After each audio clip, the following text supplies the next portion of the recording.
Donc pour commencer, je voudrais vous présenter Edith Stein de façon un peu rapide, mais pour vous, donc, vous la faire connaître et vous donner envie de la connaître davantage.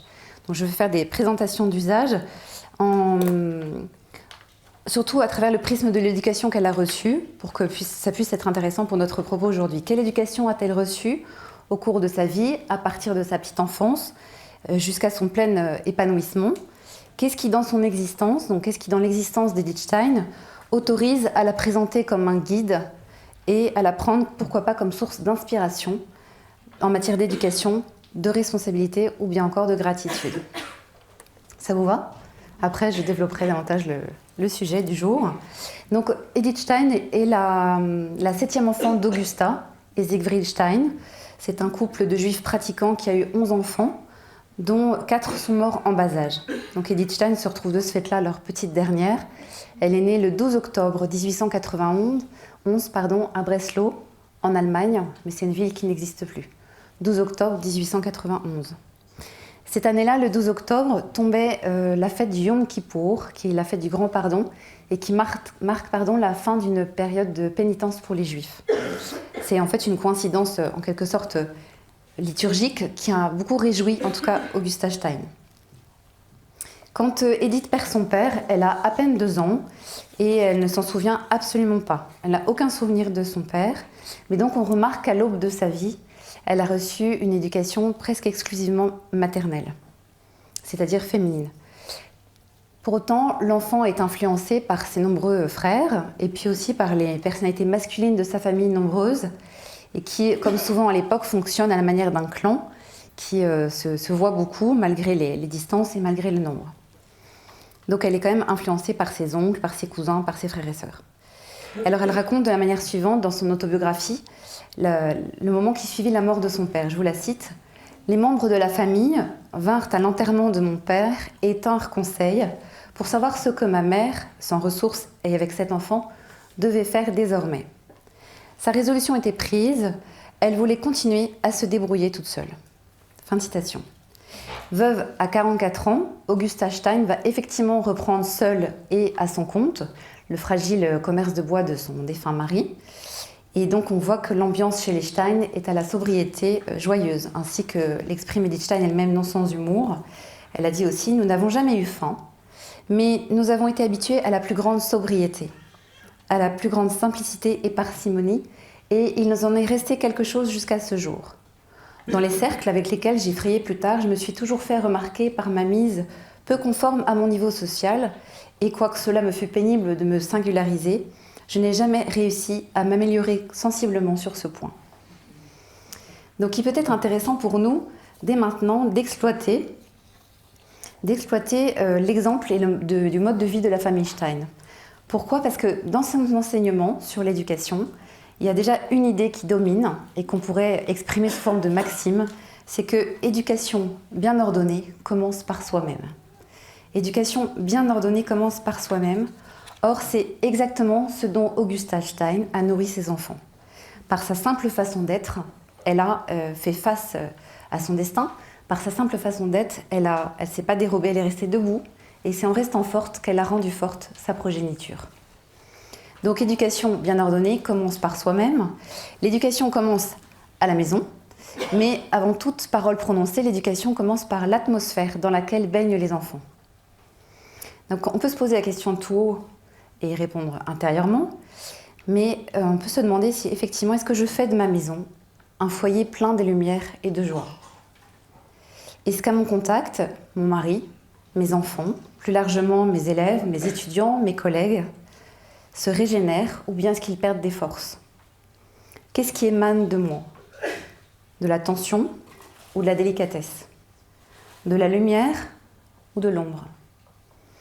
Et on pourrait répondre que ça dépend des jours, que ça dépend des heures, de la saison et de l'âge de la vie. Pourtant, avec Edith Stein, nous sommes invités à développer notre note personnelle.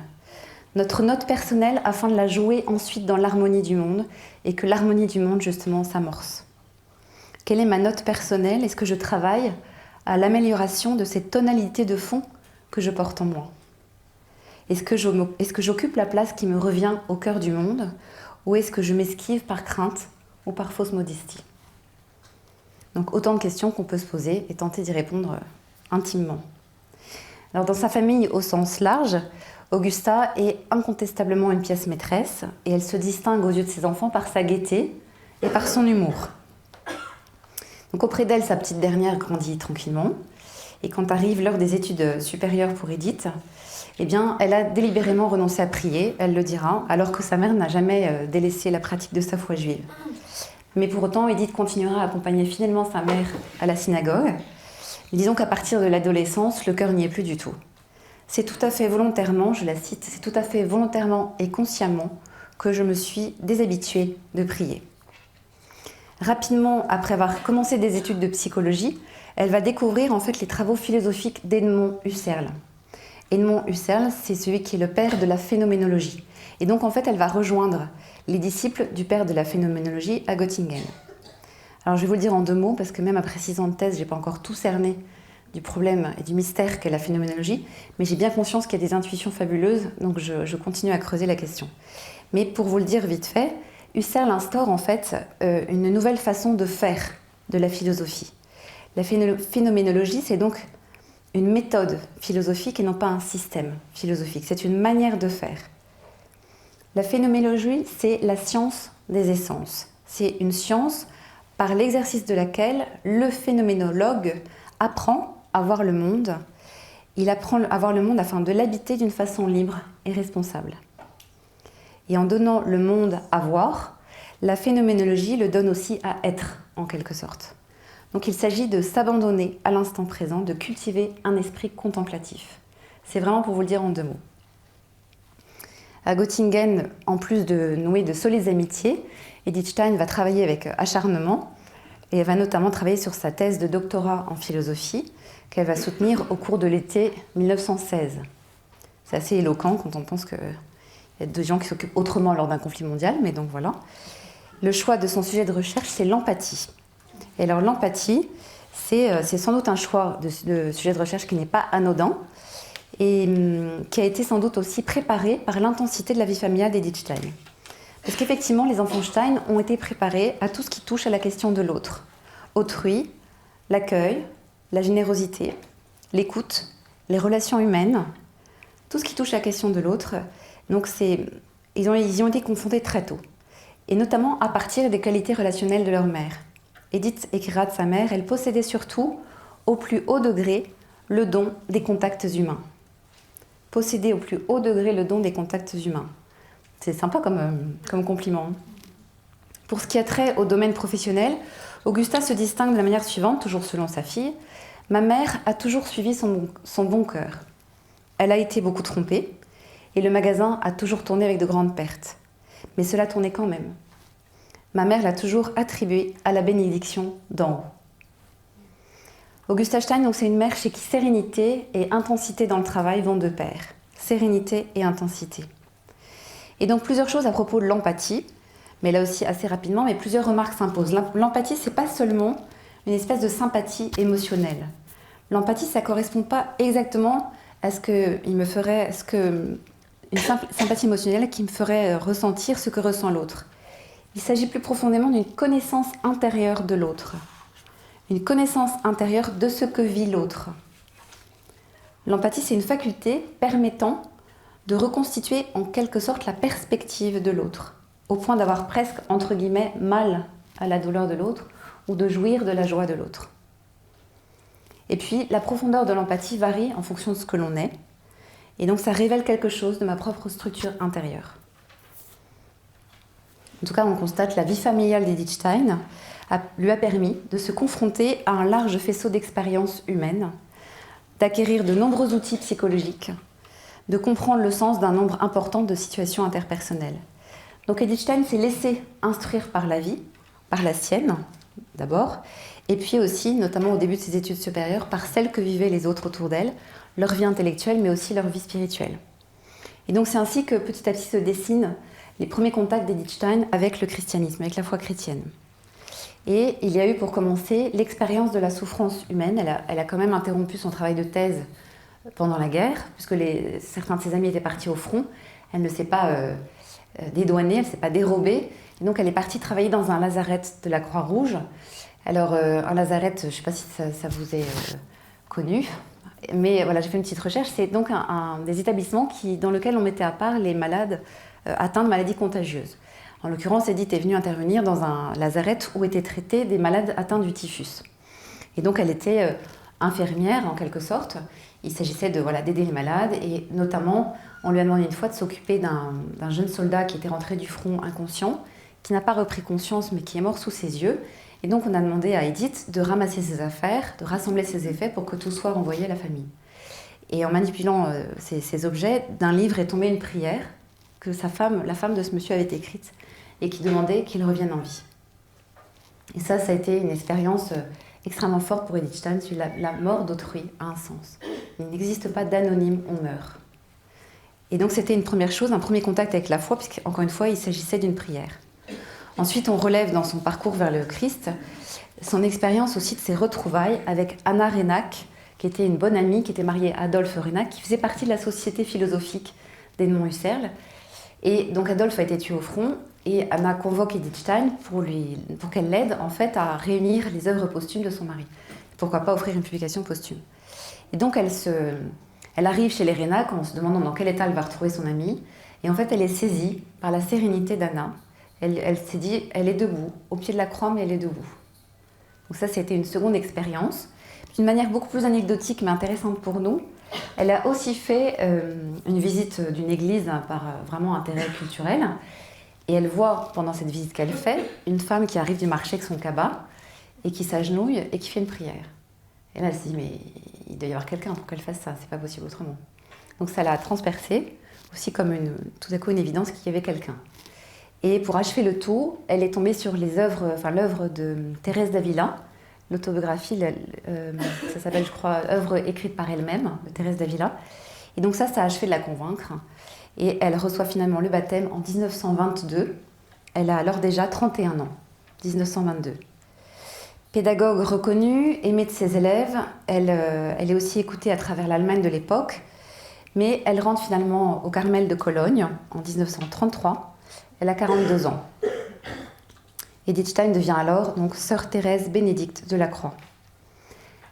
Elle va quitter cette communauté de carmélites de Cologne pour fuir les nazis. Elle va être accueillie par la communauté de Echt aux Pays-Bas, où elle est reçue donc dans le but d'être protégée et pourquoi pas sauvée. Mais de là, elle est finalement conduite à Auschwitz, où elle meurt le 9 août 1942. Donc elle n'a pas encore 51 ans. Donc elle meurt le 9 août 1942. Et on a retrouvé le témoignage d'un commerçant juif qui a témoigné au retour de sa déportation, qui nous a livré un témoignage sur Edith Stein. Je le cite, « Sœur Bénédicte tranchait nettement sur l'ensemble par son comportement paisible et son attitude calme. Les cris, les plaintes étaient indescriptibles. Sœur Bénédicte allait parmi les femmes comme un ange de consolation, apaisant les unes, soignant les autres. Sœur Bénédicte s'occupa des petits-enfants. Elle les lava, les peigna, leur procura la nourriture et les soins indispensables. Aussi longtemps qu'elle fut dans le camp, elle dispensa autour d'elle une aide si charitable qu'on en demeure tout bouleversé. Elle allait parmi les femmes comme un ange de consolation. » Moi, je trouve ça magnifique de lire ça. Et puis, pour achever le tout, je vais vous convaincre de la grandeur des messages d'Edith Stein par sa vie. On a retrouvé dans les derniers messages qu'on a pu retrouver d'elle, qui datent du 4 août 1942, vous voyez, je vous disais, elle est morte le 9.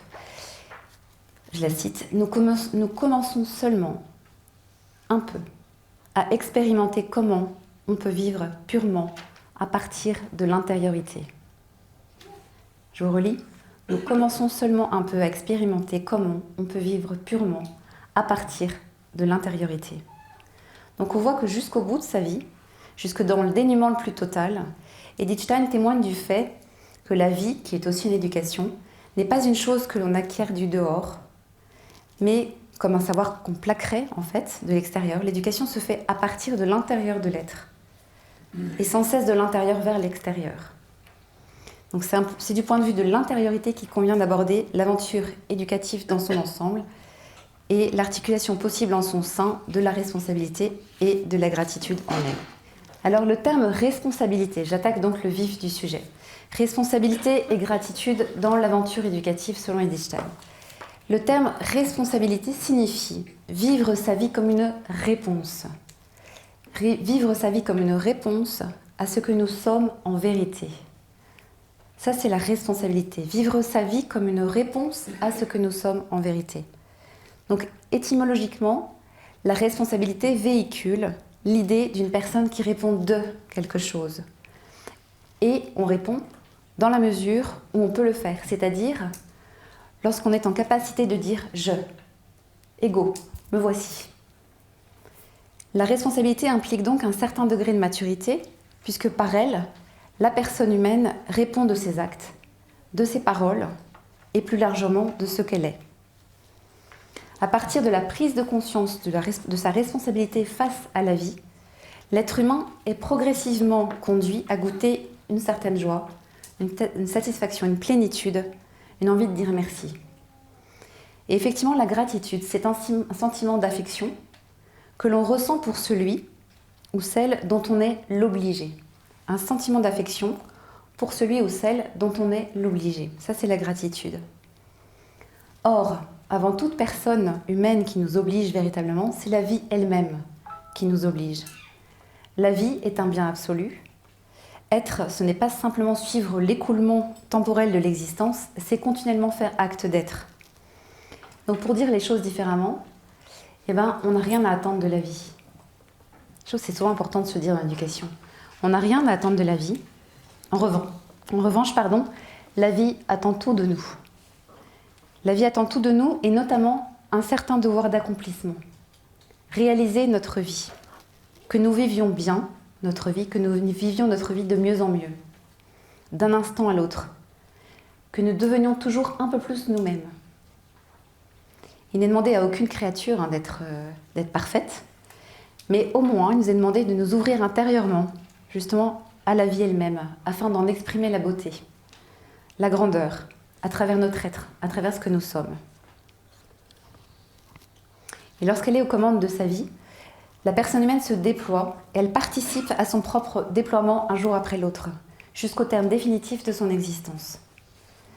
Donc pour notre propos, il est intéressant de voir aussi de quelle manière ces notions de responsabilité et de gratitude s'articulent au sein même du dynamisme éducatif.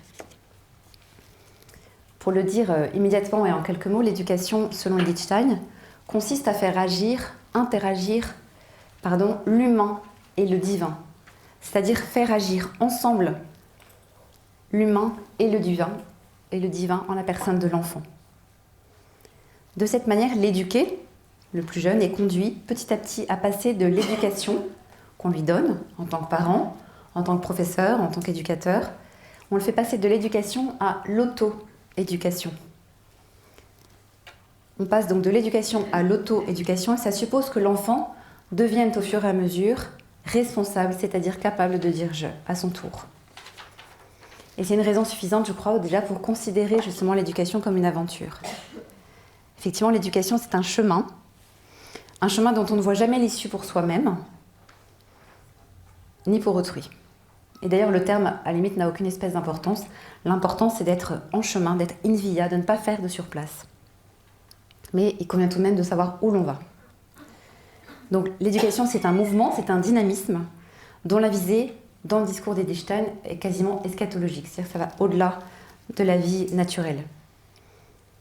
D'un point de vue strictement humain, la perspective éducative est une plénitude d'être, un épanouissement de la personne humaine dans toutes ses dimensions, dans toute sa globalité. D'un point de vue surnaturel, le but est aussi celui-ci, mais élevé jusqu'à sa dimension d'éternité, c'est-à-dire jusqu'au point le plus élevé de sa valeur en amour, jusqu'à atteindre son point réel en amour. Rien de ce que nous faisons en cette vie n'est éternel, tout est frappé au sceau de l'éphémère, mais nous devons faire chaque chose comme si elle l'était. Seul l'amour que l'on met dans la chose à faire lui accorde son poids d'éternité. Et c'est vrai de tout geste éducatif que l'on pose. Alors c'est pour ça que ce genre de pause, comme vous faites là, ces assises, ça fait du bien parce qu'effectivement dans la vie trépidante qui sont parfois les nôtres, on a du mal à mesurer le poids d'éternité qu'on peut mettre dans les choses. Je sais pas vous, mais moi je suis quelquefois très très expéditive. Ça file, ça trace, à 20h30 tout le monde est couché, tac tac tac. Et on se dit, bon, où est la mesure de l'amour que j'aimais dans les choses? Donc on fait les assises des AFC et après, on se requinque. Alors je vous propose en tout cas que ce sujet soit traité en suivant 3 mouvements. Dans un premier temps, il s'agira pour nous de comprendre quelle doit être l'orientation intérieure de l'éducateur. Donc il s'agira de l'orientation intérieure de l'éducateur. D'où devons-nous partir? Dans quel esprit agir? Et on va voir nous verrons dans quelle mesure l'âme doit être le point de départ de la démarche éducative et plus exactement de ma responsabilité personnelle au cœur du geste éducatif. Je dois partir de moi, de mon je suis. Pourquoi? Parce que c'est à partir du fond de mon être que je suis aussi en mesure d'accorder une réponse justement à ce que la vie me demande. À partir de son tréfonds, dit Edith Stein, l'être humain amorce sa responsabilité, car c'est à partir de ses propres profondeurs qu'il est en mesure de répondre de la bonne manière aux sollicitations de la vie. Et puis c'est là aussi que Dieu se tient. Donc en tant qu'éducateur ou éducatrice, il m'appartient de découvrir la présence du divin au fond de mon je suis humain. Et c'est ce contact intime avec Dieu qui ouvre devant l'éducateur la voie de sa propre fécondité. Donc l'orientation intérieure de l'éducateur. Cette question de l'intériorité conduit naturellement à aborder ensuite la question de l'attitude extérieure de l'éducateur. Comment devons-nous nous comporter? Donc l'orientation intérieure, ensuite l'attitude extérieure. Ce sera le deuxième mouvement. Comment devons-nous nous comporter? Quelle est la manière d'être responsable en tant qu'éducateur? Quelle doit être la juste expression de ma gratitude? La contemplation active, l'efficacité de l'exemple et la contagion des émotions heureuses, ce sera les 3 moments de ce deuxième mouvement. Mais je vais reprendre les choses. Et puis, il a déjà été un petit peu question de ça, mais nous tâcherons ensuite de nous projeter dans cet avenir lointain, et pourtant certain, qu'il revient à chaque éducateur d'envisager, à savoir les finalités de l'éducation. En d'autres termes, pourquoi l'éducation? Non pas le pourquoi comme adverbe interrogatif, mais le pourquoi en 2 mots, c'est-à-dire dans quel but? Quel est le but de l'éducation? Alors Edith Stein nous conduit à appréhender l'éducation comme un service humain, divin, et également un service du bien commun. Ce sera les 3 petits points d'appui du dernier moment. Ça va toujours? Alors j'attaque la première partie. L'orientation intérieure de l'éducateur avec 3 petites idées que je vais essayer de développer. Avec l'âme d'abord qui est le point d'appui de l'éducation. L'âme comme point d'appui de l'éducation. L'âme, point d'appui de l'éducation. Ensuite, l'âme demeure du je, ego, et demeure de Dieu. L'âme ensuite, et enfin comme lieu de contact avec le divin. Donc l'âme, point d'appui de l'éducation. L'âme demeure du je et demeure de Dieu. L'âme, lieu de contact avec le divin. En apparence seulement, mais en apparence, c'est curieux effectivement de commencer par l'étude de l'orientation intérieure de l'éducateur, étant donné que l'éducation est la mise en œuvre extérieure de moyens utiles au développement visible de l'être humain. Pourtant, l'éducation prend sa source dans l'intériorité de la personne humaine, dans l'intériorité invisible de l'éducateur que nous sommes. Cela signifie que l'on éduque à partir de soi, on éduque autrui à partir de soi, à partir de son âme, jusqu'à atteindre, c'est-à-dire jusqu'à toucher l'âme de l'autre. Ce que vise l'éducation chez Edith Stein, c'est le contact d'âme à âme. Contrairement à ce que l'on pense spontanément, effectivement, la formation de l'être humain n'est pas un mouvement allant de l'extérieur vers l'intérieur, mais bien un mouvement qui part de l'intérieur et qui va vers l'extérieur. Alors pour autant, tout le monde s'accorde à penser qu'il y a un bienfait. Vous savez, cette politesse exquise qu'on apprend de l'extérieur, justement, à nos enfants. Ne mets pas le doigt dans ton nez, regarde les gens quand ils te parlent, souris, tiens-toi droit, on ne parle pas la bouche pleine. Vous voyez, toutes ces choses, qu'est-ce qu'on dit, merci, etc. Ok, ça c'est l'extérieur. Mais c'est juste pour pouvoir bien vivre ensemble. Il ne faut pas négliger ces premières règles de vie commune. Mais l'éducation ne cherche pas à conditionner, nous dit Edith Stein, mais à conduire. Je la cite. « De même qu'il y a dans la semence des plantes une forme intérieure, une force invisible qui fait qu'ici pousse un sapin et là un être, de même, il y a dans l'être humain une forme intérieure qui a la propension à se développer dans une direction déterminée et qui, dans sa détermination aveugle, vise à revêtir une forme déterminée. La personnalité mûre, pleinement épanouie, c'est-à-dire une personnalité possédant sa spécificité tout à fait individuelle et déterminée. » Donc l'éducateur, j'exploite ce que dit Edith Stein, l'éducateur est tenu de conduire l'enfant jusqu'à son propre centre de gravité. Or, cela n'est possible, cela ne nous est possible que si nous-mêmes en tant qu'éducateurs, nous avons trouvé les clés de notre royaume intérieur. C'est à partir du plus profond d'elle-même que la personne humaine s'unifie et devient capable de dire « je ». Donc c'est le lieu, la profondeur de l'être, c'est le lieu de la prise de décision authentique. L'âme est ce lieu intime et caché, dans l'épaisseur de l'être et qui pourtant rayonne à travers le corps. Effectivement, l'âme entre dans le champ de la visibilité au moyen du corps. Je cite Edith Stein. « On prodigue des soins méticuleux au corps. On le protège des maladies et des mauvais traitements. Mais en ce qui concerne l'âme, la réalité de ses joies et de ses souffrances, les dangers auxquels elle est exposée, les germes pathogènes qui peuvent pénétrer en elle, les mauvais traitements qui peuvent lui être infligés, ainsi que l'étiolement et l'atrophie qui en résultent, on pense beaucoup trop peu à cela. Parce que l'on ne peut le voir avec les yeux ni le saisir avec les mains. » Fin de citation. On voit que l'auteur transpose du point de vue, ce qui se passe du point de vue physique, donc les dangers auxquels l'organisme est exposé, et le transpose sur le plan spirituel, au niveau de l'âme. Donc l'âme comme le corps, selon Edith Stein, connaît joie et souffrance, et éventuellement soumise à des dangers, à des germes pathogènes, à des mauvais traitements. Et elle peut du coup vivre un certain étiolement, une certaine atrophie. Or, l'éducateur ne saura y être attentif pour autrui que s'il lui est attentif pour lui-même. Si on a conscience que notre âme peut être effectivement contaminée, on va faire attention aux mots qui la menacent. Il y a des choses effectivement qui conviennent à mon âme, il y a des choses qui ne lui conviennent pas.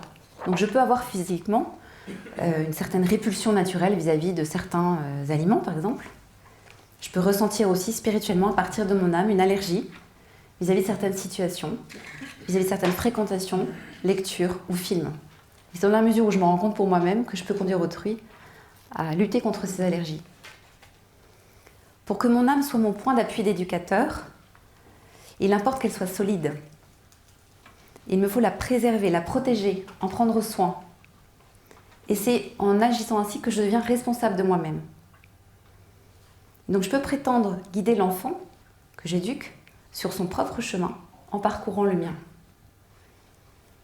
Finalement, c'est là d'ailleurs la garantie essentielle de la qualité de l'éducation que l'on dispense. L'importance de cet itinéraire caché, de ce dynamisme responsable et vital, réside dans le fait qu'au plus intime de ce que je suis, se tient celui justement qui à Moïse s'est présenté en disant « Je suis celui qui suis ». C'est beaucoup plus vaste que dire « Je suis Madame Lucas » par exemple, c'est beaucoup plus restrictif. Je suis celui qui est, je suis la vie. Donc si j'entre en contact avec la vie, du coup je deviens responsable de moi-même et je peux être le guide effectivement pour autrui sur ce chemin de l'intériorité.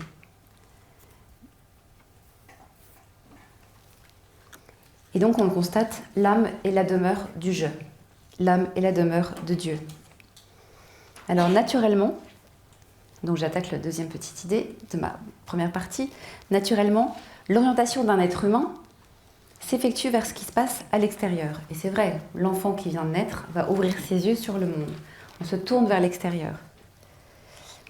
On ouvre les yeux en direction du monde. Pourtant, Edith Stein encourage la personne humaine à trouver son enracinement, c'est-à-dire l'axe de sa stabilité, ou bien son centre, d'où procédera toute son activité ensuite. Elle l'encourage à trouver ça dans l'intériorité la plus profonde de l'âme. Donc pourquoi ? Parce que, je vous le redis, à l'intime de l'être humain se tient Dieu. Donc le Tout-Puissant, le Créateur de l'univers, a fait sa demeure au plus intime de nous-mêmes. On ne crée pas son être, on le reçoit. Personne n'a un jour décidé d'être. L'être nous est donné, Et en fait, le créateur de l'être en l'âme s'est glissé, en l'âme humaine s'est glissé. Donc à partir du tréfonds, la personne humaine apprend à vivre dans la dépendance de Dieu. Il faut viser à avoir une âme totalement implantée en soi. Parce que ça revient à avoir une âme totalement implantée en Dieu. D'où la solidité de l'âme. Et puis, d'où l'espérance heureuse aussi qu'on puisse en faire le point d'appui de l'éducation. Et à ce niveau d'intériorité, il convient effectivement de parler de fidélité à soi, qui est aussi fidélité à Dieu. Mais d'où également la fragilité de l'âme, parce qu'elle peut aussi rejeter par choix la présence du divin en elle. Donc l'angle de vue de l'éducateur que nous sommes, des éducatrices que nous sommes, eh bien, il est surnaturel. C'est forcé d'avoir un point de vue divin, un angle de vue idéal divin. Je cite Edith Stein. « Quiconque ne parvient pas jusqu'à lui-même ne trouve pas Dieu non plus et n'atteint pas la vie éternelle. » Ou plus exactement, celui qui ne trouve pas Dieu ne parvient pas non plus jusqu'à lui-même, quels que soient les soins qu'il prend encore de lui-même. Celui qui ne trouve pas Dieu ne parvient pas non plus jusqu'à lui-même, ni à la source de la vie éternelle qu'il attend dans son intériorité la plus profonde. C'est la source de la vie éternelle qui murmure en nous et que nous devons détecter. Trouver Dieu en soi afin de se trouver soi-même en Dieu. Et le révéler sans forcément prononcer son nom. C'est ça la mission éducative par excellence en fait. Donc la tâche éducative qui m'incombe commence par moi-même. Mon âme me sera un point d'appui d'autant plus fiable en matière d'éducation que j'aurai pris soin d'elle. Et pour ce faire, il me revient d'entretenir avec Dieu de bons rapports, c'est-à-dire de vrais rapports. Je ne peux pas décemment vivre comme si Dieu n'existe pas, puisqu'il existe et qu'en moi, il vit. Mais que m'apporte effectivement ce contact avec Dieu. C'est la troisième petite idée, l'âme, enfin petite idée, l'âme comme lieu de contact avec le divin, voilà une petite idée. Parce qu'effectivement, d'imperceptible façon, la vie d'amour avec Dieu améliore l'être humain. Alors on est dans un monde qui est régi par l'efficacité économique, par le rendement lucratif, donc il est sans doute devenu plus difficile d'y croire. Et c'est vrai qu'à fois on peut avoir l'impression quand on fait oraison de perdre un peu son temps. Je ne sais pas si ça vous est arrivé, mais dire mais attends, j'ai des trucs à faire moi. Bon, moi jusqu'au jour où un prêtre m'a dit mais prenez-le comme un moment de repos. Je dis tiens c'est pas mal en fait. On se lève, on prie, paf, finalement on continue sa nuit. Donc on se requinque.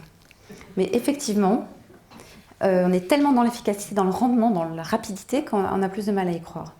Pourtant, ça reste vrai, parce que plus je suis au contact avec le divin, plus je suis à même de déchiffrer l'humain dans le bon sens.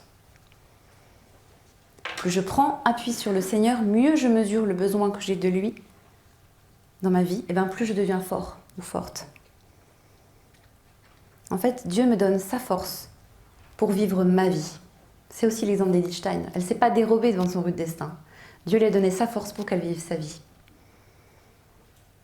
Et puis plus la vie sacramentelle devient pour moi naturelle, mieux je me connais, mieux je lutte contre mes défauts, et bien plus l'intérieur de moi je m'assouplis en fait. Je lutte contre mes maniaqueries, mes étroites petites habitudes, etc. Donc à partir de l'intérieur je m'assouplis, je travaille sur moi-même. Et ainsi j'acquiers en fait une véritable expertise sur la nature humaine dans ce qu'elle a de plus limité. C'est en connaissant mes limites que les limites des autres certes m'apparaissent visibles, mais elles me font moins dresser les cheveux sur la tête, puisque je vis avec le nez sur ma limite. Vous voyez ce que je veux dire? On est moins choqué en fait. Mais sous l'action de la prière, les vertus s'épanouissent de manière réelle. La joie, la paix, la patience, la sérénité, la confiance, l'obéissance s'épanouissent au soleil de la prière, et à partir de là, de l'intériorité profonde de l'être, ces mêmes vertus se diffusent par grâce. Parce qu'effectivement, il faut comprendre que la grâce ne détruit pas la nature. Il faut se mettre sous perfusion sacramentelle. Parce que la grâce, elle vient parachever notre nature humaine. Elle vient la mener à son accomplissement, à sa plénitude. Donc il n'y a pas de contradiction entre ce qu'est notre nature profonde et la grâce de Dieu. Mais il y a bien une possibilité qui nous est offerte, qui est offerte à notre âme, d'aller dans le sens de son être, en d'autres termes, vers sa plénitude, et ce, sous l'influence de la grâce qui est, selon Edith Stein, la vie de Dieu en elle. La grâce, c'est la vie de Dieu en nous. Je cite Edith Stein. « Tant qu'elle ne se rend pas au fond d'elle-même, l'âme n'est pas en mesure de se confronter à ce qui se passe dans les profondeurs et qui ne peut s'épanouir actuellement. C'est l'affaire de la liberté que de se chercher soi-même, de descendre dans ses propres profondeurs, de s'emparer de soi comme d'un tout, et alors de se prendre en main. » C'est énorme, hein ? C'est l'affaire de la liberté que de se chercher soi-même, de descendre, donc c'est aussi une question de liberté, de descendre dans ses propres profondeurs, et c'est encore une question de liberté que de s'emparer de soi comme d'un tout, et alors de se prendre en main. Je le redis, mais c'est ce qu'elle nous laisse voir, Edith Stein, la vie intérieure est une priorité. Pourquoi ? Parce que sans vie intérieure, le contact avec le divin est beaucoup plus délicat, beaucoup plus difficile. C'est au fond de mon âme que se révèle la présence de l'Éternel. Se chercher soi-même est l'affaire de toute une vie. Et c'est à partir de là que s'amorce non seulement notre propre éducation, mais aussi celle que nous désirons donner. La quête de soi aboutit en toute logique à la connaissance de soi. Je ferai juste un petit excursus sur les réseaux sociaux. Parce que pour moi, je ne suis pas du tout branchée par les réseaux sociaux, c'est sans doute une chance parce que je n'ai pas le goût de ça. Mais quand je vois mes propres enfants qui sont branchés sur Instagram, je ne sais plus, à chaque fois je me trompe, à chaque fois je vais dire Instagram, piqué, collégramme, mais je crois que c'est Instagram, ou Facebook, enfin voilà, toutes ces choses qui font qu'on véritablement, on se répand sur la toile. Et en fait, moi je passe mon temps à dire aux enfants, mais si vous n'avez plus d'intériorité, en fait, si vous n'êtes plus capable de garder en vous les choses qui vous réjouissent, comme celles qui vous réjouissent moins, mais ça va être le néant en fait à l'intérieur de vous. Et notamment, moi je trouve que c'est très précieux quand même de s'interroger sur ces questions-là. Nous les femmes catholiques, qu'est-ce qu'on va laisser au monde de demain si on passe notre temps à bouffer ce genre de choses, quoi. C'est-à-dire à se vider plutôt que d'intérioriser. L'intériorité du monde repose aussi sur nous, sur cette âme qui nous a été donnée d'habiter. Et si on est tout le temps à se vider, il n'y a rien à l'intérieur. Donc on finira, enfin moi c'est ce que je dis à mes enfants, mais c'est mes enfants. Mais je leur dis, vous finirez par avoir un courant d'air entre les deux oreilles. C'est peut-être joli, mais c'est pas très épais, quoi. Et donc, moi je trouve qu'il y a une vraie question à se poser. J'étais hyper contente parce que du coup j'ai réussi à stimuler ma fille aînée qui a coupé ses trucs pendant l'Avent. Donc le temps de l'Avent, je coupe Instagram et je dis, tu vas faire l'expérience de ta liberté. C'est quand même vital, hein. Je n'ai pas osé demander si elle a repris après parce que ça va me faire pleurer, donc je préfère pas savoir. Je reste sur ma joie. Mais donc effectivement, il y a aussi un secret chez Edith Stein, c'est que la voie royale de la connaissance de soi, c'est la prière. Pourquoi ? Parce que prier, ça revient en quelque sorte à changer de niveau de vie. Nous voulons gagner en qualité de vie, ok, mais il faut prier. Prier, c'est entrer dans un autre monde, une autre dimension, un autre monde qui est celui de Dieu. Et par la prière, en fait, je m'ouvre à un monde nouveau, un monde de joie, un monde de consolation, de gratitude, un monde de consentement, d'unification, de consolation, de compréhension, de douceur. Par la prière, j'établis un contact sûr avec la source de mon être, de mon existence. Alors peut-être que vous dites mentalement, bon, elle est gentille, elle, mais moi je ne sais pas prier. On est très nombreux, je pense, dans ce cas-là. Et se dire qu'on ne sait pas prier, c'est déjà sans doute une forme de prière. Et puis on peut commencer, justement, si on ne sait pas quoi dire, par rendre grâce intérieurement, donc rentrer dans la gratitude intérieure, afin de trouver justement la sage et juste attitude extérieure, d'un point de vue éducatif, que ceux que l'on éduque sont en droit d'attendre de nous. Je suis en train de terminer comme ça la première partie. Et pour vous redonner du souffle, je ferai un petit excursus aussi par la voie de la littérature, j'aime bien faire ça. Alors malheureusement, je n'ai pas trouvé de meilleur exemple que celui-là, donc je le rabâche un peu. Mais c'est pas grave, je vais vous balader dans l'œuvre d'Anouilh qui s'appelle L'Alouette. Ça vous parle ou pas, L'Alouette d'Anouilh ? Jean Anouilh, une mine. Alors moi j'adore. Alors il y en a qui n'aiment pas parce qu'il y a quelquefois des mots grossiers, machin. Bon, c'est vrai. Mais il y a beaucoup de finesse aussi. Et donc on assiste dans L'Alouette à cette rencontre géniale entre, si vous faites du coaching, il faut le lire, hein, parce que c'est génial, entre Jeanne d'Arc et Charles VII. Jeanne d'Arc qui a réussi, assez miraculeusement, à arriver jusqu'à Charles VII. Et ils ont cet entretien tous les deux. Enfin, ils ont réussi à chasser tout le monde de la pièce. Ils sont tous les deux. Charles VII est là, il se tient très mal sur son trône. Charles VII, il est bourrelé de complexes, il a des gros genoux cagneux, il est hyper fixé sur ses genoux qui sont moches. il passe son temps à jouer avec son bilboquet, enfin il n'a pas beaucoup d'allure. Il finit par dire à Jeanne, mais comment tu fais pour pas avoir peur? Moi j'ai peur tout le temps. Ce qui est sans doute le pâle reflet humoristique de ce qu'était le personnage historique. J'ai peur tout le temps, comment tu fais? Donc Jeanne lui dit, je vais te donner le truc. Je vais te donner le truc, c'est que moi en fait, j'ai peur aussi, mais avant la bataille, j'ai peur. Et j'ai peur avant tout le monde. Mais j'ai vraiment très très peur avant tout le monde et avant la bataille. Comme ça, quand je monte au front, j'ai eu peur avant, donc j'ai pas peur après. Alors Charles VII reprend son bilboquet et c'est pas extraordinaire ton truc. C'est pas extraordinaire. Et Jeanne lui fait cette réponse que je trouve géniale. Elle dit, Dieu ne demande rien d'extraordinaire aux hommes, seulement de faire confiance à cette plus petite part d'eux-mêmes, qui est lui. Après, il se charge du reste. C'est fabuleux quand même, hein? Cette plus petite part de nous-mêmes, qui est lui, avec un grand L, qui est Dieu. Donc après l'orientation intérieure de l'éducateur, j'aborde l'aspect extérieur, l'attitude extérieure de l'éducateur. Avec 3 propositions, la contemplation active, l'efficacité de l'exemple, et enfin la contagion des émotions heureuses. Donc je commence avec la contemplation active pour donc traiter cette question de l'attitude extérieure de l'éducateur. Alors Edith Stein s'émerveille souvent dans ses enseignements au sujet de la relation mère-enfant qui est très marquée au seuil de la vie par sa haute teneur en affection et en tendresse. Elle écrit dans sa communication sur l'art éducatif maternel la chose suivante. Le lien entre la mère et l'enfant a quelque chose de mystérieux. L'entendement ne pourra jamais tout à fait comprendre comment il se fait que le nouvel organisme se forme dans l'organisme maternel.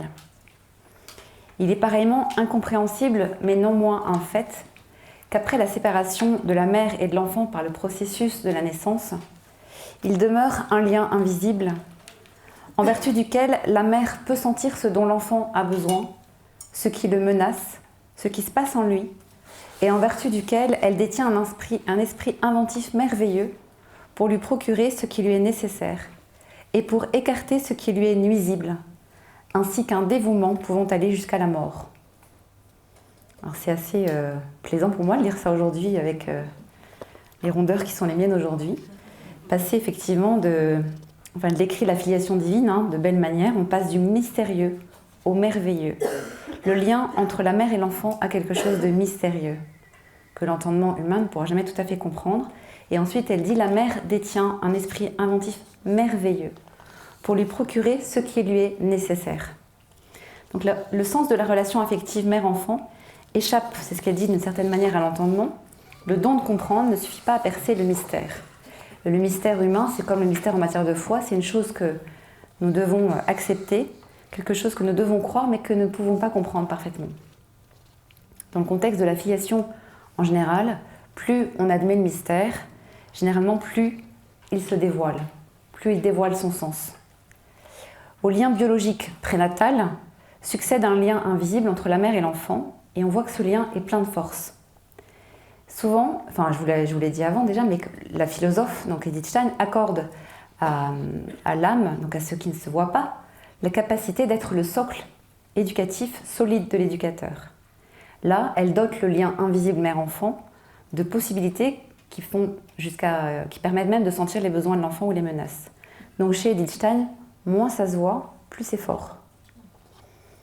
Et alors en même temps, on voit aussi qu'au contact de l'enfant à peine né, on n'a pas trop de difficulté à se projeter dans ce contexte d'émerveillement. Le nouveau-né, naturellement, éveille une certaine tendresse, de l'admiration, une douceur. Mais il est plus intéressant encore de s'attarder sur l'importance de l'admiration ou de l'esprit contemplatif que l'éducateur doit apprendre à cultiver, lorsqu'on prend conscience de manière très très aiguë que cette admiration doit suivre sur le long terme. Parce qu'avec l'image du tout petit à l'esprit, c'est facile. Qu'en sera-t-il de notre esprit contemplatif vis-à-vis de notre tout petit, devenu l'adolescent idéal, parfaitement boutonneux, bourré d'hormones, et qui fait de l'os, vous savez, ça va? Ouais.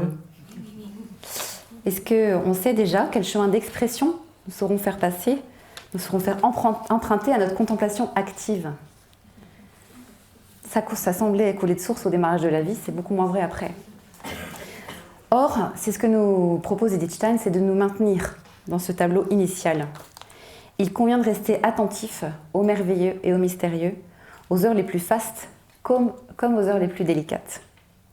Ça aussi, je trouve que ça donne du souffle, parce qu'effectivement, l'enfant grandit, il change, il se transforme, il s'affranchit, en cherchant à vérifier non seulement la validité de ce que nous lui avons transmis, mais encore à sentir que notre regard d'amour posé sur lui va au-delà de ces excessives remises en question.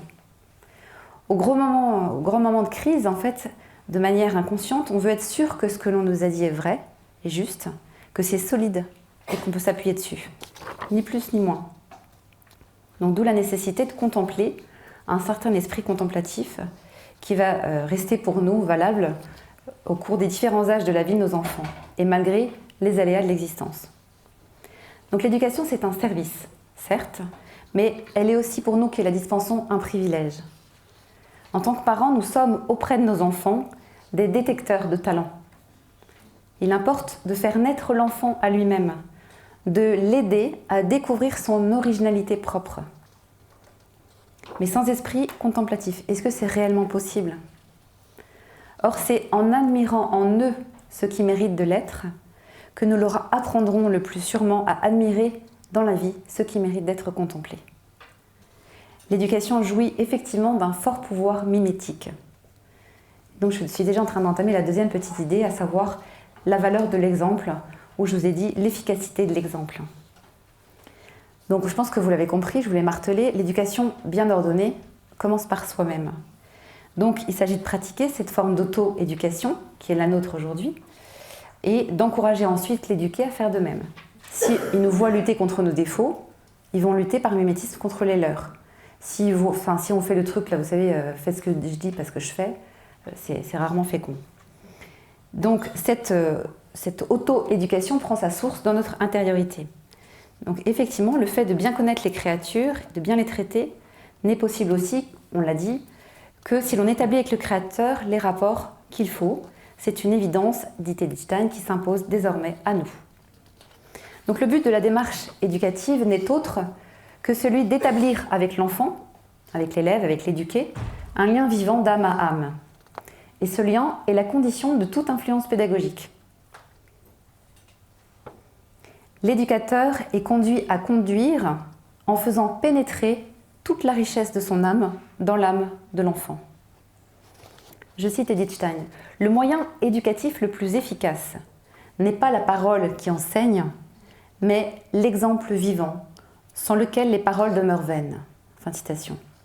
L'exemple vivant est plus parlant que tous les discours. Il faut que l'éducateur incarne dans sa vie l'idéal qu'il propose. Le mode de vie que l'on a est parlant pour les plus jeunes qui nous regardent et qui, sans rien dire, s'instruisent de ce qu'ils nous voient vivre. La confiance, l'affection, la délicatesse, la sincérité, la fermeté, le silence, l'abnégation sont autant de vertus éducatives qui s'acquièrent par répétition d'actes.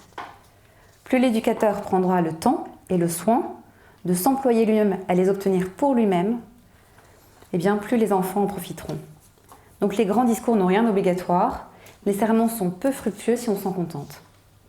Il faut vivre ce que l'on enseigne, il faut incarner vitalement ce que verbalement on prononce. Donc l'exemplarité, c'est la meilleure façon pour l'éducateur d'exercer son autorité qui est mise au service de l'épanouissement de son enfant. Je cite Edith Stein, ce n'est qu'à ce que l'on pratique soi-même que l'on peut conduire autrui. Ce n'est qu'à ce que l'on pratique soi-même que l'on peut conduire autrui. Et je ne sais pas si vous vous rappelez cette phrase où elle disait, il y a dans chaque être vivant, donc même dans un arbre, le fait qu'il y ait ici un sapin qui pousse, ici un être. Au démarrage, c'était une graine qui va se déployer. Et donc, en fait, ça implique aussi qu'on se mette à l'écoute de la nature, de son enfant. Il faut la laisser se développer tranquillement, en intervenant là où c'est nécessaire d'intervenir et en laissant les choses se faire quand elles se font dans le bon sens. Et puis, il faut veiller à ce que ce lien parent-enfant demeure. Donc, de cela aussi dépend ce qu'il adviendra de l'enfant, c'est-à-dire de la façon dont son caractère va se développer. Edith Stein dit cette chose très forte, c'est pour ça que je vous précise bien que c'est elle qui le dit. Ce n'est pas tant ce qui nous arrive du dehors que ce que nous sommes qui décide de notre bonheur et de notre malheur. C'est hallucinant, hein. Dans le monde d'aujourd'hui, c'est pas très... Je sais pas si si c'est facilement audible. Ce n'est pas tant ce qui nous arrive du dehors que ce que nous sommes qui décide de notre bonheur et de notre malheur. Qu'est-ce que ça veut dire? Ça veut dire qu'en fait, plus on est dans l'être, ce que nous sommes, mieux on fait ensuite, mieux on agit. Et l'inverse n'est pas nécessairement vrai. Les événements provoquent sur notre vie intérieure une forme de résonance. Ce qui m'arrive résonne en moi de façon douloureuse ou de façon heureuse. Il y a objectivement une résonance du cours des événements sur mon intériorité. Ça, j'y peux rien. En revanche, c'est ce que j'en fais qui importe. La qualité de l'écho, la puissance de ce retentissement, il me revient d'en faire quelque chose, d'en être ou submergé ou fécondé. Donc ce choix intime n'aura pas le même effet sur ma vie intérieure et extérieure. Donc ainsi, si je réagis très vivement à des situations du quotidien, très vivement, si je suis très énervée, très nerveuse, eh ben, je peux être quasi sûre que je vais semer la pagaille autour de moi. Si je m'inquiète, je peux être quasi sûre que les enfants s'affolent. Le mari, j'en parle même pas. Vous avez remarqué? Si je reste sereine, ils tiennent debout. Et l'exemple le plus parlant, je trouve, c'est, en tout cas pour moi, là je suis obligée un peu de parler de moi, hein, c'est un dossier que je maîtrise quand même, mais le dimanche matin, quand on est super à la bourre pour aller à la messe, et moi ça me tend, et si je suis tendue, ils sont tous hystériques. Et si je suis pas tendue, tout le monde va bien. Des fois je me dis, mais c'est dingue, pourquoi vous ne pourriez pas vous détendre comme moi je suis tendue? Non, ça marche pas, hein. Et j'ai beau leur dire, ça ne marche pas. Donc en fait, il vaut mieux rien dire et rester calme. Enfin, c'est quand même un exercice aussi qui n'est pas facile. Je me dis, c'est fou le pouvoir quand même de nuisance ou de bonheur qu'on a. Et c'est palpable, hein. D'où l'intérêt de traiter la question de la contagion des émotions heureuses. Parce qu'effectivement, dans les écrits d'Edith Stein, la joie, le terme joie, revient un grand nombre de fois. Et chez elle, alors je le dis avec moi, mais la joie est presque un système. Alors, elle, dans son cours d'anthropologie, dans sa thèse, le terme joie revient un nombre vraiment incroyable de fois. Et puis, c'est sans compter tout le champ lexical de la joie, qui est aussi extrêmement vaste. Et donc, la joie est sollicitée sous sa plume pour étayer, pour illustrer son enseignement philosophique. Elle dit la chose suivante, dans son cours d'anthropologie. Une joie qui monte en moi, je peux m'y abandonner. Une joie qui monte en moi, je peux m'y abandonner. Je peux lui permettre de déployer ses effets. Et je peux m'y refuser, la réprimer, ne pas lui accorder de place. C'est intéressant, hein?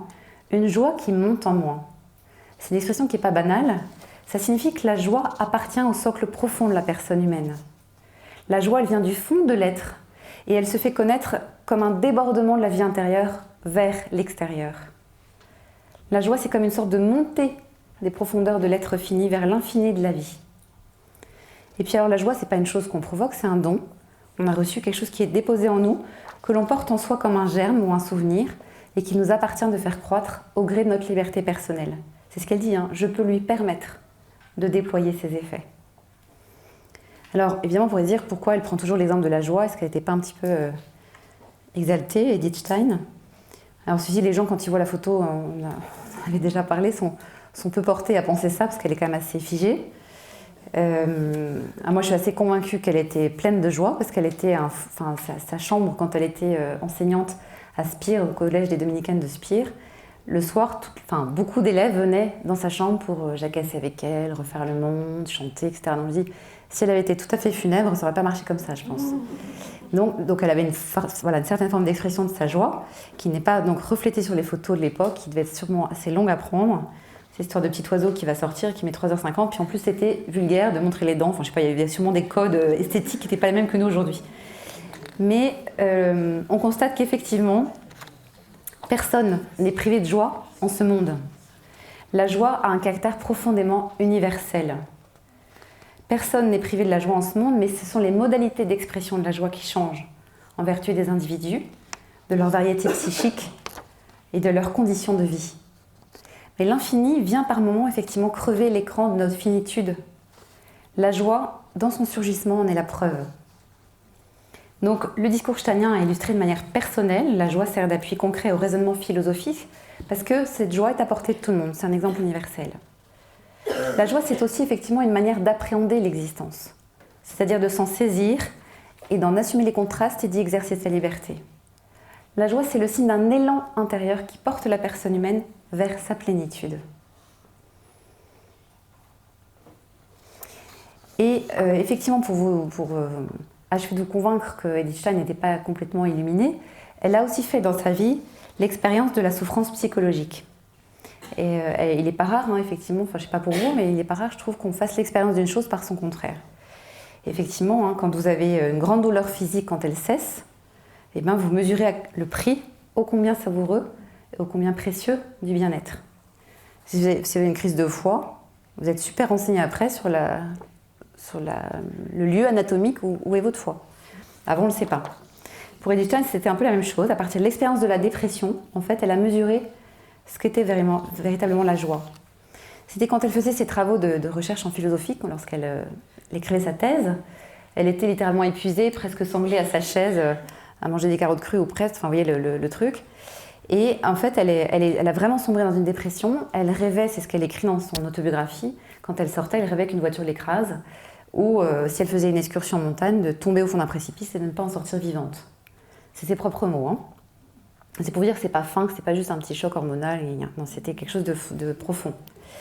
Et puis, elle raconte que c'est au contact de ses amis et de la musique de Bach qu'en fait, elle a fait l'expérience de sa vitalité intérieure, de sa propre vitalité intérieure, qu'elle a trouvé l'issue de sa détresse. Et effectivement, la vitalité intérieure d'une personne humaine se renforce au contact d'autrui, au contact des valeurs, c'est-à-dire au contact de la beauté aussi, par exemple. En face d'un paysage splendide, eh ben, ma joie s'anime et s'éveille. Au contact d'une œuvre d'art musicale, picturale, ma joie s'anime, je peux me sentir mieux. Donc ça n'a rien à voir avec un enthousiasme de façade, hein. C'est pas simplement la joie du petit animal bien portant, qui a bien mangé, qui a bien bu. Non, c'est vraiment quelque chose qui vient du fond de l'être. Alors on peut se poser la question de savoir comment faire pour rester dans la joie. Alors je pense que ce qu'on vient de faire là, c'était la culture de la gratitude, ça doit marcher, ça marche à fond. Mais effectivement, la gratitude envers la vie, alors il y a envers autrui, mais envers la vie, ça se cultive. Effectivement, quand on y réfléchit, moi j'ai élaboré ma petite théorie au contact d'Edith Stein, mais finalement quand on sourit, alors que secrètement on rêve de se fermer, de faire l'huître, vous savez, mais on ne fait pas de perles. Quand on se lève du pied droit alors qu'on sait pertinemment, enfin quand on marche du pied droit alors qu'on sait pertinemment qu'on s'est levé du pied gauche, ça commençait mal en fait. Quand on parle posément alors qu'on est super stressé, qu'on est grignoté intérieur par le stress, qu'on explique des choses très très bien mais que personne ne comprend, c'est étonnant, hein. Non, j'explique très bien les choses mais ils ne comprennent rien. Donc plutôt de me dire tiens peut-être qu'il faudrait mieux que je dise les choses autrement, plus calmement, voilà, et ben on s'énerve et on voit que tout ça, ça nous pollue en fait. Quand on est doux plutôt d'être expéditif, ça nous fait du bien. Quand on est calme avec ceux qui nous entourent, au lieu de les envoyer promener, c'est plus agréable. En fait, ce sont autant d'attitudes qui disposent à la joie. Et à la manière de l'athlète qui s'assouplit en cultivant et en travaillant ses muscles, eh ben, on s'assouplit intérieurement en pratiquant ce sport intérieur. C'est ce qu'elle dit, hein, une joie qui monte en moi, je peux m'y abandonner. Elle dit bien, je peux lui permettre de déployer ses effets. On a quand même une liberté qui s'exerce à partir de l'intime de l'être. Au cœur de la structure de la personne humaine, il y a cette capacité de liberté qui est inscrite. On a la possibilité de se laisser faire, de s'abandonner afin de s'approfondir. Donc la joie vient du fond de l'être, et plus en fait on se creuse, et bien mieux la joie jaillit. Et puis la joie, elle est contagieuse, la joie suscite la joie. Donc il est bon de le savoir et d'essayer d'en vivre un jour après l'autre, en faisant comme dit Edith Stein, en essayant de vivre chaque journée comme une vie nouvelle. C'est beau ça. Vivre chaque journée comme une vie nouvelle. Alors c'est pas la vivre comme une espèce d'une personne inquiète, un naufragé qui est prêt à sombrer, mais c'est tout réussir au niveau de la joie, en d'autres termes de la gratitude, de l'amour, de la responsabilité. Se dire, tiens, et si c'était la dernière fois que je croisais le regard de mon conjoint, par exemple. Si c'était la dernière fois que je parlais avec cet ami, avec cet enfant. Puis on peut décliner les choses à l'infini. Hein. Si c'était la dernière fois que, pour des choses plus prosaïques, que je mangeais ce plat, que je fumais cette cigarette, si c'était ma dernière cigarette, je pense qu'elle aurait une certaine saveur. Si c'était après, d'un point de vue plus naturel, la dernière messe à laquelle j'assistais, la dernière communion, la dernière confession, c'est-à-dire vivre tout au niveau de la joie, c'est-à-dire se mettre tout le poids d'amour dans les choses. Alors cet élan joyeux nous pousse aussi maintenant à envisager les finalités de l'éducation. Avec ce petit excursus que je fais cette fois dans la littérature russe, avec Alexandre Solzhenitsyn, que j'aime énormément. Donc, je vous recommande Edith Stein, Anouilh et Solzhenitsyn. Alors le titre n'est pas vendeur, Le pavillon des cancéreux. C'est pas très vendeur. Pourtant, moi c'est une œuvre que je trouve absolument géniale. Et on a cette scène fabuleuse d'un couple qui, après avoir subi tous les aléas politiques, etc., du système communiste, finit par se retrouver dans une maison complètement perdue au fin fond de la taïga. Ils ont tout perdu. Ils ont tout perdu sauf le fait de s'aimer encore, tous les deux. Et ils décident, lui il était médecin, voilà, donc c'est un certain niveau de vie, ils ont encore une fois que cette maison maintenant quasiment en torchis, et ils décident de demander au charpentier du village de leur construire une table ovale. Alors, le charpentier trouve ça complètement incongru, mais bref, ils y arrivent, ils obtiennent cette table, ils la mettent chez eux, et Elena a ce cri du cœur, elle dit « Ah Oleg, comme nous vivons bien maintenant. Vous savez que mon enfance mise à part, c'est la période la plus heureuse de ma vie. » Et l'auteur commente en disant « Et c'est qu'elle a raison. Ce n'est pas la qualité de vie qui fait le bonheur d'un homme, mais notre point de vue sur notre vie et la liaison des cœurs entre eux. L'homme est toujours heureux s'il le veut, et personne ne peut l'en empêcher. » Incroyable, hein? L'homme est toujours heureux s'il le veut, et personne ne peut l'en empêcher. Moi, je trouve ça génial. Que ce soit un type qui est autant souffert, qui écrive une chose pareille, ça veut dire que la joie est vraiment inscrite au fond de la personne humaine. L'homme est toujours heureux s'il le veut, et personne ne peut l'en empêcher. Maintenant, les finalités de l'éducation. Avec 3 idées, à nouveau, 3 petites sous-parties. L'éducation comme un service humain, ensuite comme un service divin, et enfin comme un service du bien commun. Donc, dernier moment, les finalités de l'éducation, selon Edith Stein, service humain, divin et du bien commun.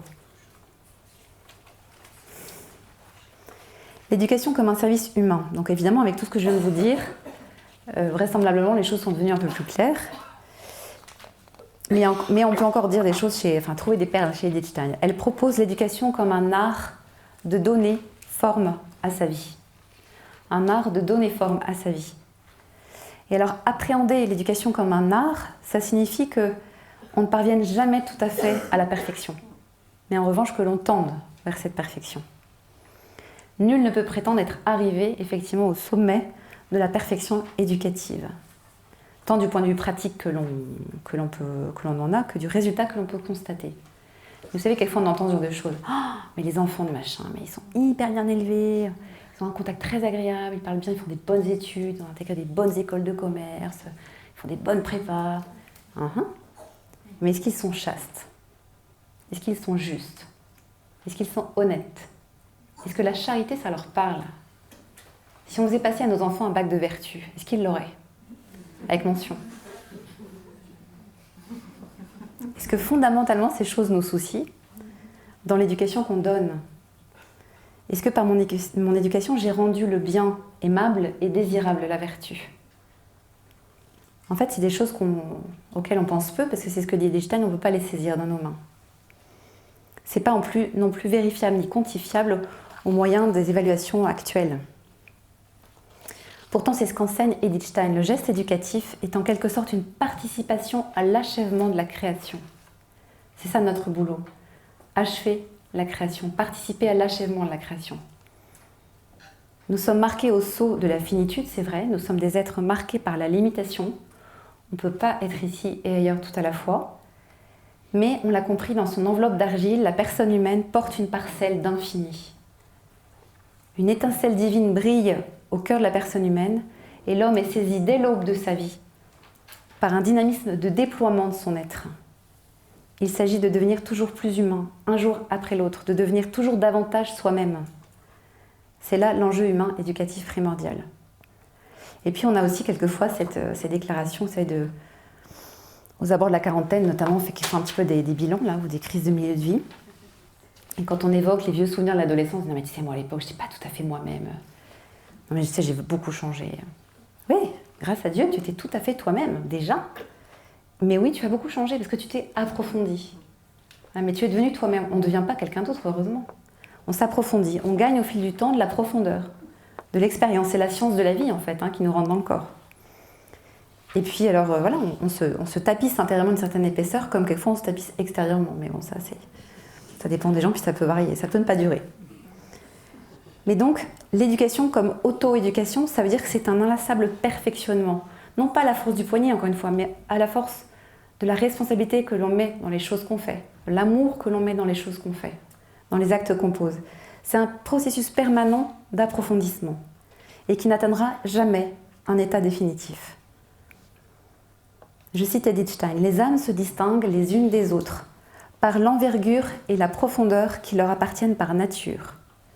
Mais il dépend également de sa liberté, c'est-à-dire la liberté de l'âme, de savoir quelle envergure elle se donne et à partir de quelle profondeur elle se saisit, se rassemble et accueille ce qui lui arrive du dehors. » Donc ça relève de notre liberté de savoir quelle profondeur on se donne, se saisit, se rassemble et accueille ce qui nous arrive du dehors. Donc de l'intérêt d'étudier l'éducation en tant que service humain, c'est l'humain qui doit se développer à travers le geste éducatif et par le geste éducatif. Donc c'est une plénitude d'être qui est recherchée, pour elle-même, enfin non pas pour elle-même, mais dans le but justement de ce déploiement. Dans le but d'une certaine célébration de la grandeur de l'homme. L'être humain est limité par sa finitude, c'est vrai, c'est ce que je vous disais à l'instant, on ne peut pas être ici et ailleurs à la fois, mais on n'est pas limité à notre finitude. Donc on ne doit pas manquer d'ambition éducative. Donc c'est une raison aussi pour laquelle il importe de toujours tendre à l'interprétation la plus favorable possible du caractère de nos enfants, par exemple. Vous avez dû faire l'expérience aussi, moi c'était très concret, il y en a un dans mon lot qui me cassait toujours les pieds en vacances. Mais vraiment, c'était usant. Et en même temps, je lui dois beaucoup à cet enfant-là, parce qu'il m'a obligée, une certaine créativité, une certaine adaptabilité. Donc, il y avait des jours où j'avais envie de le noyer, mais je me disais, en fait, c'est vrai quand même, il m'oblige à la patience.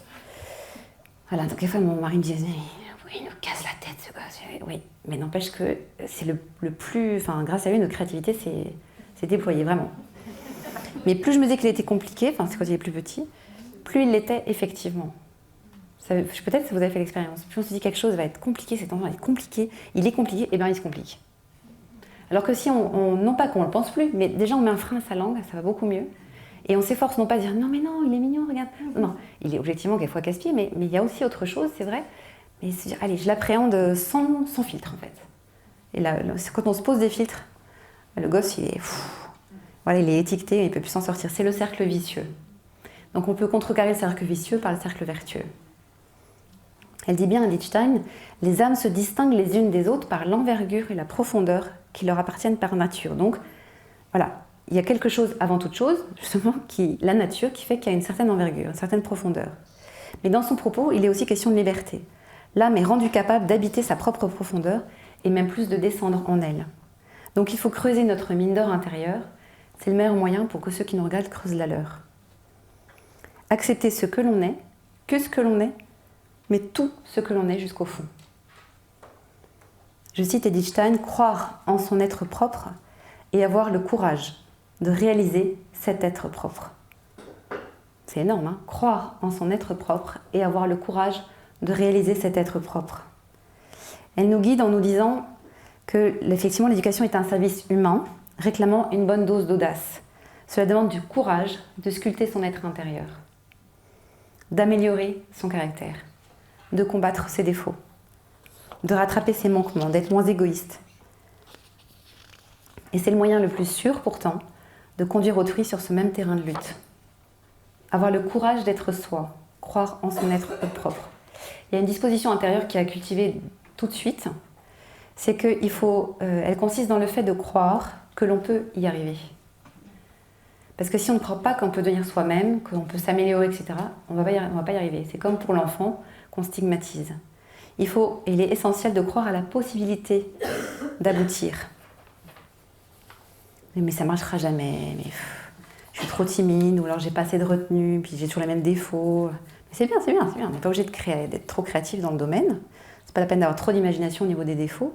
Donc on est soi, rien que soi, mais quand même on est soi. C'est ce qu'elle dit pour la finitude, elle dit c'est être quelque chose mais ne pas être tout.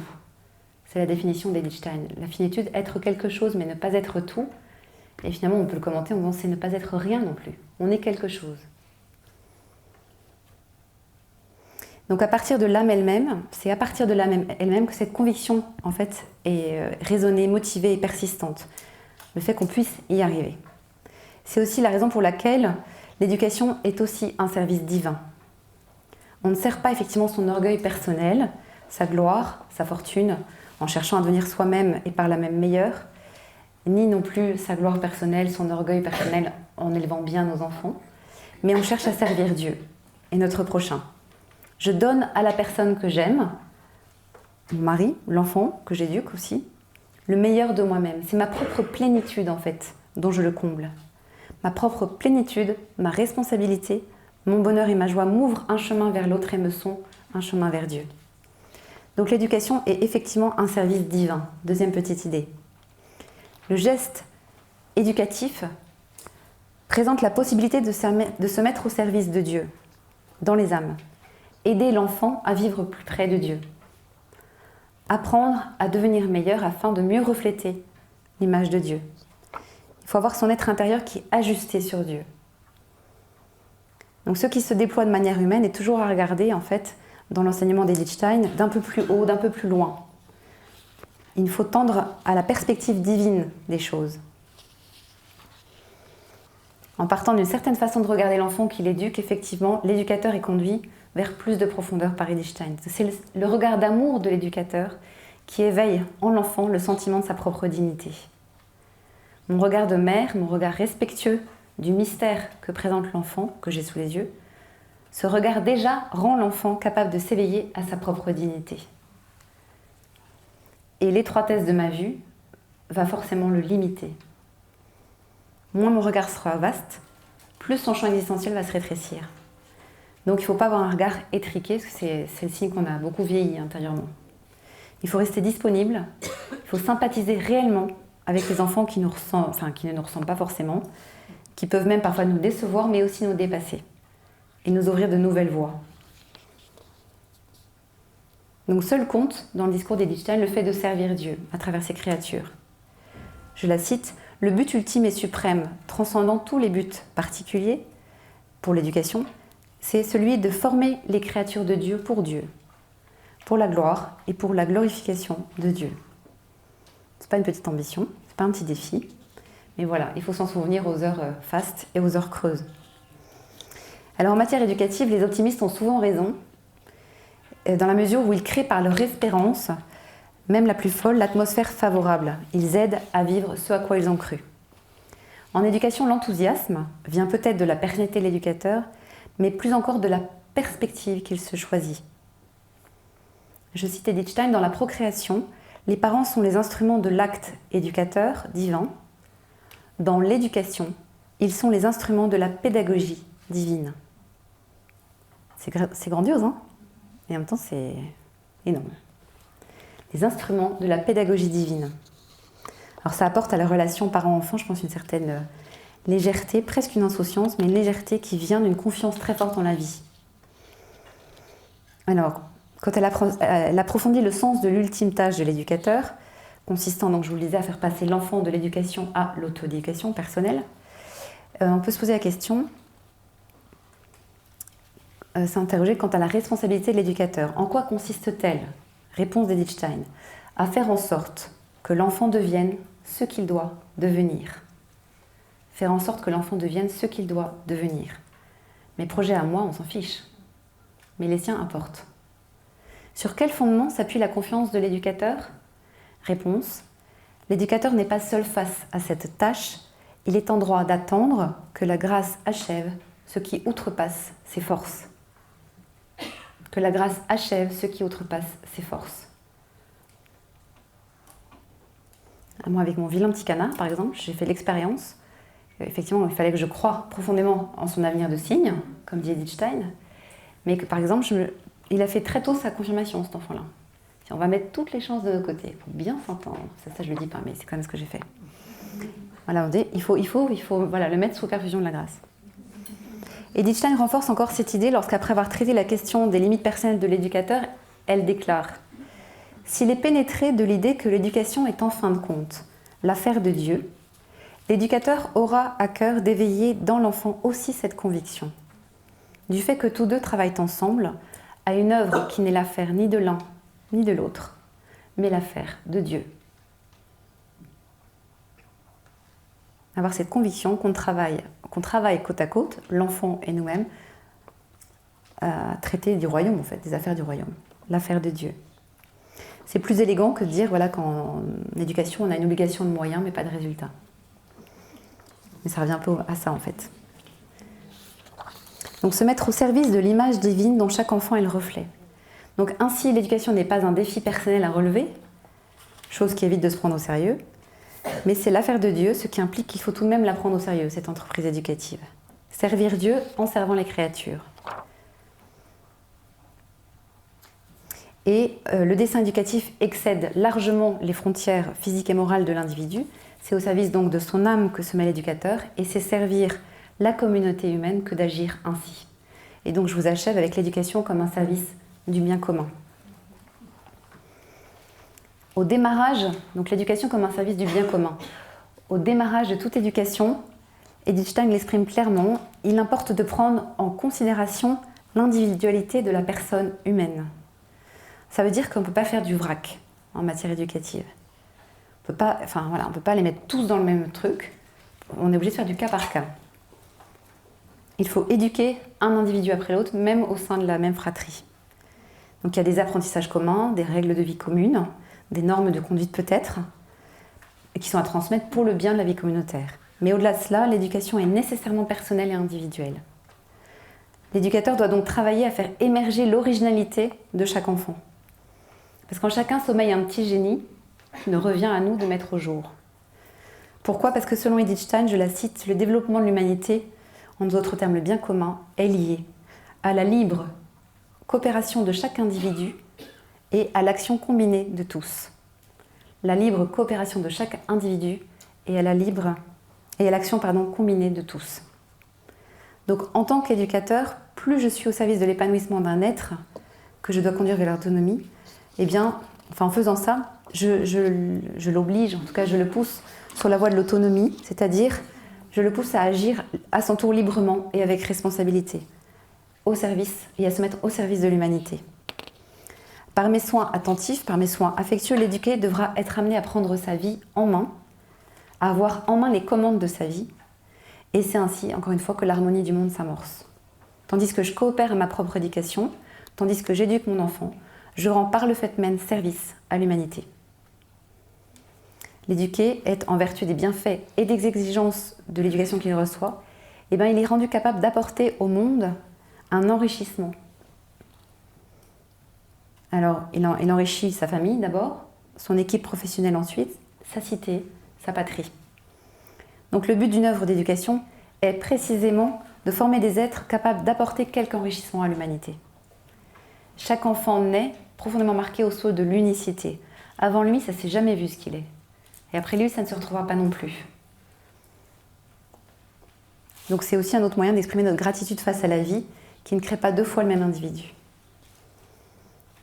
Ainsi, chaque être humain est appelé à devenir lui et non un autre. La singularité de la personne humaine, au démarrage de sa vie, elle est confiée à ses parents. Ceux-ci restent en toute situation les premiers éducateurs de leurs enfants, et donc aux parents revient ce rôle primordial de prendre soin de leur enfant. Cette éducation s'exerce au profit de l'âme et du corps également. On ne peut pas négliger l'une sans tenir compte de l'autre. Donc à la bonne santé physique répond la bonne santé spirituelle et réciproquement. Elles sont également importantes. Et c'est en agissant de la sorte, c'est en traitant aussi harmonieusement que possible le corps et l'âme de leur enfant, que les parents donnent à leur famille son rôle fondamental de cellule de base de la société. De la vie de cette cellule de base est ensuite tirée surtout la vie du corps social lui-même. D'où la force d'impact de l'éducation personnelle et familiale que l'on donne. Et on le constate, c'est aussi un fait d'expérience lorsqu'on a des couples qui autour de soi, et on est tous touchés par cette difficulté, cette douleur, des couples qui passent plus de temps à se préoccuper de leur séparation que de leur union, eh bien ça impacte les enfants, mais on voit à quel point aussi ça déteint sur le tissu social, ça le déchire. On est tous impactés par l'événement, et l'inverse est également vrai. Si on va dans le sens de l'union, si on peut, eh bien ça profite à tout l'ensemble. Et puis ce qui est vrai du point de vue civil, l'est aussi du point de vue spirituel, avec cette idée que l'Église est la société de tous les fidèles. Et Edith Stein enseigne qu'en son sein règne une responsabilité réciproque. Au sein de l'Église, une responsabilité réciproque des personnes les unes par rapport aux autres. Elle dit la chose suivante, la force est donnée à chacun d'être là pour tous dans l'Église, et c'est ce un pour tous et tous pour un qui fait l'Église. Un pour tous, tous pour un. Si vous avez aimé les Trois Mousquetaires, vous retrouverez la devise. Mais le un est flanqué d'une majuscule. Donc le un, c'est le Christ qui est mort pour tous, et c'est lui que nous sommes tenus d'imiter.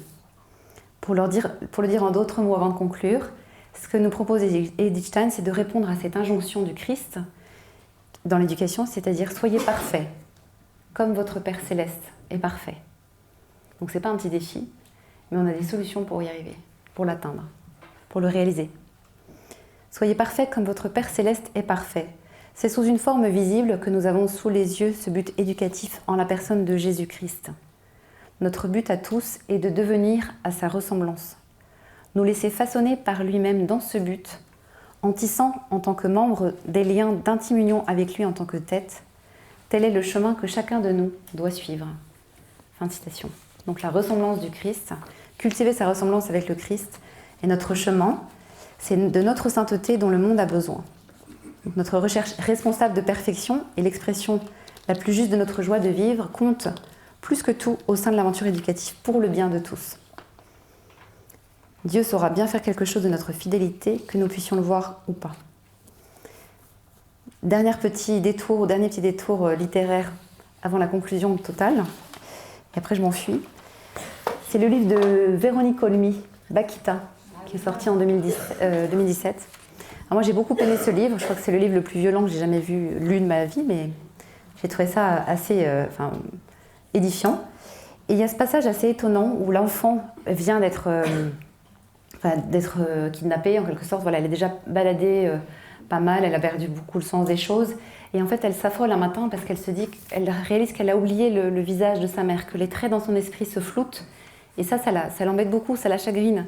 Et elle revoit sa mère qui était toujours assise sur ce tronc du baobab le matin au réveil. Et elle regardait le soleil se lever. Et ça lui touche le cœur, mais en fait, elle ne voit plus les traits de sa mère. Mais elle finit par se dire qu'effectivement, le visage de sa mère a changé et changera encore. Mais son amour pour le soleil qui vient le matin est éternel. Ça, c'est très beau.